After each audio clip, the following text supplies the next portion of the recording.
Calcutta municipal corporation के महकमा सेहत के मातहत मुस्लिम कब्रिस्तानों की फलाह व बहबूदी और तरक्याती उमूर पर काम करने वाला सरकारी इदारा मोहम्मदन बेरियल बोर्ड को KMC ने 30 जनवरी 2023 को एक ऑफिस ऑर्डर के जरिए लाल रास्ता दिखा दिया। बोर्ड जो एक कारगर सिस्टम के तहत कारपोरेशन और मुसलमानों से बंधा हुआ था, अब इसकी हैसियत खत्म हो गई। मोहम्मदन बेरियल बोर्ड के मुलाजमीन को कंसर्न बोरो में ट्रांसफर कर दिया गया है।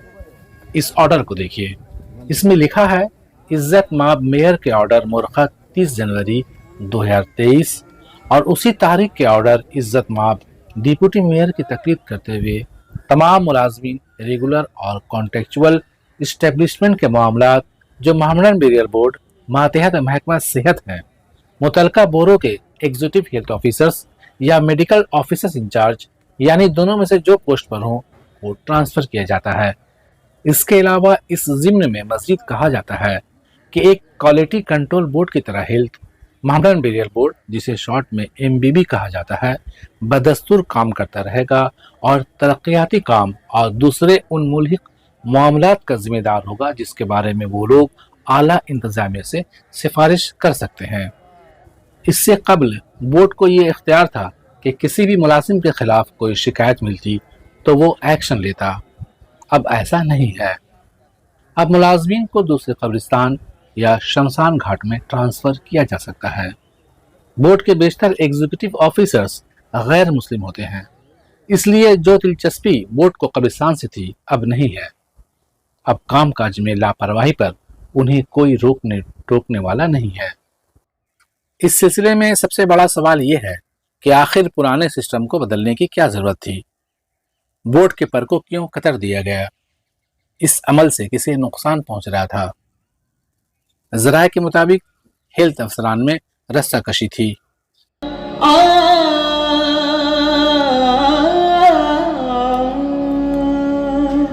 बोर्ड के बारे में बता दें कि इसके आखिरी सेक्रेटरी मुश्ताक अहमद थे, जो करीब 5 बरस पहले रिटायर हो गए। इसके बाद ग्रुप डी के स्टाफ मोहम्मद शमीम को सेक्रेटरी बना दिया गया।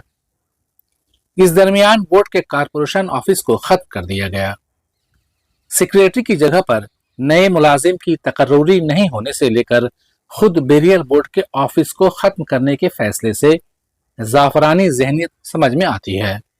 बहुत पहले बेरियल बोर्ड के सेक्रेटरी के लिए इश्तहार निकला था, जिसे बाद में वापस ले लिया गया। बागमारी कब्रिस्तान, गोबरा कब्रिस्तान और सुलाना कब्रिस्तान में सैकड़ों ओहदे खाली हैं। कभी इन कब्रिस्तानों में 250-300 मुलाजमीन हुआ करते थे। आज चंद ही मुलाजमीन परमानेंट है, बकिया एजेंसी के मातहत आर्जी मुलाजमीन से काम चलाया जा रहा है। सवाल ये है कि मुसलमानों को कब्रिस्तानों में भी नौकरी नहीं मिलेगी तो कहाँ मिलेगी? ऐसे कई चुपते हुए सवालात हैं जिनके जवाबात बोर्ड के पास नहीं है, क्योंकि बोर्ड में कब्रिस्तान की मुनासबत से सही नुमाइंदगी नहीं है। मौजूदा अराकीन में सवालात पूछने का दमखम नहीं है। एक मेंबर तो खुद कारपोरेशन का मुलाजिम है। एक ही इलाके से 4 लोग मेंबर हैं। बागमारी कब्रिस्तान के इलाके से एक भी नुमाइंदा नहीं है। 1887 में कलकत्ता के जिन मुसलमानों ने मोहम्मदन बेरियल बोर्ड के लिए आवाज़ उठाई थी, आज उनकी रूह को तकलीफ पहुंचती होगी। कलकत्ता में क्रिश्चियन बेरियल बोर्ड का वजूद हुआ तो मुसलमानों ने भी मोहम्मदन बेरियल बोर्ड के क़याम के लिए आवाज़ उठाई, ताकि मुस्लिम कब्रिस्तानों का इंतज़ाम व इंसराम बेहतर तरीके से किया जा सके। बंगाल गवर्नमेंट के म्यूनिसिपल डिपार्टमेंट ने 7 दिसंबर 1887 को एक करारदाद पास की, जिसकी रूह से मोहम्मदन बेरियल ग्राउंड कमेटी बनी। इसका काम सर्वे करके एक रिपोर्ट तैयार करना था। कमेटी को सर्वे करने में करीब 1 बरस का वक्त लगा। इसने एक एक कब्रिस्तान की तारीख लिखी। उस वक्त 98 कब्रिस्तान थे। इनमें से 30 पब्लिक थे, 8 बिल्कुल बंद थे, जबकि 22 कब्रिस्तानों में तदफीन होती थी। उस वक्त का कलकत्ता 3 हिस्सों पर मुश्तमिल था: टाउन, फोर्ट और पोर्ट। शहर में मुसलमानों की आबादी 1,24,430 थी, जबकि आसपास की बस्तियों में 96,583 मुस्लिम थे। इतने सारे कब्रिस्तान होने के बावजूद कमेटी ने हुकूमत से मजीद 131 बीघा जमीन कब्रिस्तान बनाने के लिए सिफारिश की थी। गालिबन यही वजह है जिसकी बिना पर 1907 और 1909 यानी 20-22 बरस बाद 2 प्लॉट में 150 बीघा का बागवारी में कब्रिस्तान मिला। अफसोस की बात यह है कि उसके बाद आज तक मुसलमानों को नया कब्रिस्तान नहीं मिला, बल्कि 18 बीघा 7 कट्ठा जमीन 1 नंबर गोबरा कब्रिस्तान से अलग करने पर मजबूर कर दिया गया।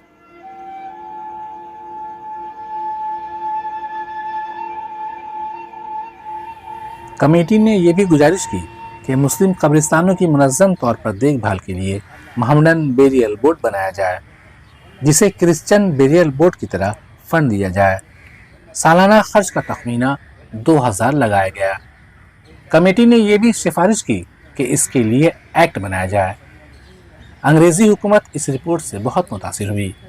बंगाल एक्ट ऑफ 1889 के तहत the Mohammedan burial board act वजूद में आया। उस वक्त बोर्ड के मातहत 10 कब्रिस्तान थे, आज सिर्फ 5 हैं। ब्रिटिश गवर्नमेंट ने बोर्ड को बहुत पावरफुल बनाया था। मुलाजिमीन की तकर्री इसके ही जिम्मा थी। तदफीन का चार्ज भी यही वसूल करता था। रजिस्ट्रार, माली, चारोबकश, मजदूर, मुलाजमीन, वर्कन, मुहाफिज जनाजा की कैटेगरी में मुसलमानों को नौकरियां मिलती थी। सालाना हिसाब किताब बोर्ड म्यूनिसिपल डिपार्टमेंट को पेश करता था। इस मौका पर यह जानना जरूरी है कि अभी मोहम्मडन बेरियल बोर्ड के मेंबर किस तरह बनाए जाते हैं। मेयर की सलाह पर म्यूनिसिपल कमिश्नर नामों का इंदराज करता है और गवर्नर को भेज देता है। उसके बाद हुकूमत की तरफ से नोटिफिकेशन जारी होता है। मियाद 5 बरस की होती है। हर 6 महीने में एक मीटिंग लाजमी है। कम से कम 6 और ज़्यादा से ज़्यादा 9 लोग मेंबर हो सकते हैं। गालिबन ऐसा इसलिए किया गया है कि बोर्ड में कलकत्ता के तीनों इलाकों टाउन, फोर्ट और पोर्ट की नुमाइंदगी बराबर हो, लेकिन आज ऐसा नहीं है। तमाम अराकीन का मुसलमान होना शर्त है। कारपोरेशन किसी भी कब्रिस्तान का इंतज़ाम बोर्ड से छीन सकता है, किसी भी मेंबर को हटा सकता है, लेकिन कहीं ये नहीं लिखा है कि बोर्ड के ऑफिस को बंद कर दिया जाएगा। मुस्तकिल मुलाजमिन के लिए दरवाजे बंद कर दिए जाएंगे, बोर्ड को साइडलाइन कर दिया जाएगा। ऐसा नहीं है कि मोहम्मडन बेरियल ग्राउंड कमेटी, जिसकी सिफारिश पर मोहम्मडन बेरियल एक्ट बना, उसमें जाहिल लोग थे। उनमें मुसलमानों के साथ अंग्रेज अफसरान आला तालीम याफ्ता थे। इनमें H.L. Harrison president, H.E.A. Cotton, C.W. Bolton, R.C. Sanders, जबकि मुसलमानों में जहां कादिर मिर्ज़ा, अब्दुल जब्बार, अब्दुल हई, आगा सैयद सादिक शास्त्री, सैयद अमीर हुसैन, कासिम आरिफ व दीगर थे। इनमें H.L. हरिसन कारपोरेशन के चेयरमैन थे। मौजूदा महात्मा गांधी रोड कभी हरिसन रोड हुआ करता था, जो उनसे ही मंसूब था। ये 1881 से 1890 तक कारपोरेशन के चेयरमैन भी थे। इनके ही वक्त में मोहम्मडन बेरियल ग्राउंड कमेटी बनी और एक्ट बना। H.E.A. कॉटन सियासतदान, बैरिस्टर, एडमिनिस्ट्रेटर, जर्नलिस्ट, मौर्रिख और मुसन्निफ भी थे। आज बेरियल बोर्ड का दफ्तर कारपोरेशन की एनेक्स बिल्डिंग में है। पहले यहीं से तनख्वाह वगैरह की अदायगी होती थी। अब सब कुछ बोरो में मुंतकिल कर दिया गया है, तो इस ऑफिस का क्या फ़ायदा? कब्रिस्तान के मुलाजमीन बोरो के मातहत हैं, तो मुस्लिम मुलाजमीन को शमशान घाट और गैर मुस्लिमों को कब्रिस्तानों में भेजा जा सकता है। नए कायदे के मुताबिक बागमारी कब्रिस्तान बोरो 3 फूल बगान, गोबरा कब्रिस्तान 1, 2 और 3 बोरो 7 मौला अली और 16 आना कब्रिस्तान के मुलाजमीन का ट्रांसफ़र बोरो 9 अलीपुर कोर्ट के करीब हुआ है।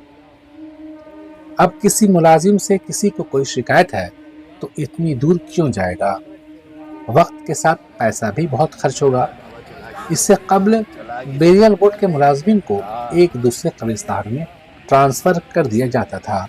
अब इसे कंसर्न बोरो से गुजारिश करनी होगी। आपको बता दें कि दूसरे बोर्डों की तरह मोहम्मडन बेरियल बोर्ड हेल्थ भी कारपोरेशन की एक यूनिट की तरह काम करता था। कारपोरेशन का सालाना फंड भी इससे ही अलॉटमेंट होता था। इस तरह मोहम्मडन बेरियल बोर्ड के पूरे निज़ाम को चौपट और वक़ार को खाक में मिला दिया गया। लोगों को याद होगा कि सबसे पहले बेरियल बोर्ड को खत्म कर देने की बात डिप्टी मेयर अतीम घोष ने की थी। जब मामला खराब हुआ तो मेयर फराज हकीम ने बोर्ड के अराकीन को यकीन दहानी कराई कि बोर्ड जैसा था वैसे ही रहेगा और मेयर के रहते हुए डिप्टी मेयर को बयान देने का कोई हक नहीं है। इस मामले पर बेरियल बोर्ड के सबसे सीनियर रुकन इलियास इस्लाही ने कहा कि अब मोहम्मडन बेरियल बोर्ड का मकसद ही फौत हो गया है। नाम न जाहिर करने की शर्त पर एक अफसर ने कहा कि कारपोरेशन ने बेरियल बोर्ड को अमलन खत्म कर दिया है और अपनी हाकिमियत साबित किया है, जो ठीक नहीं है।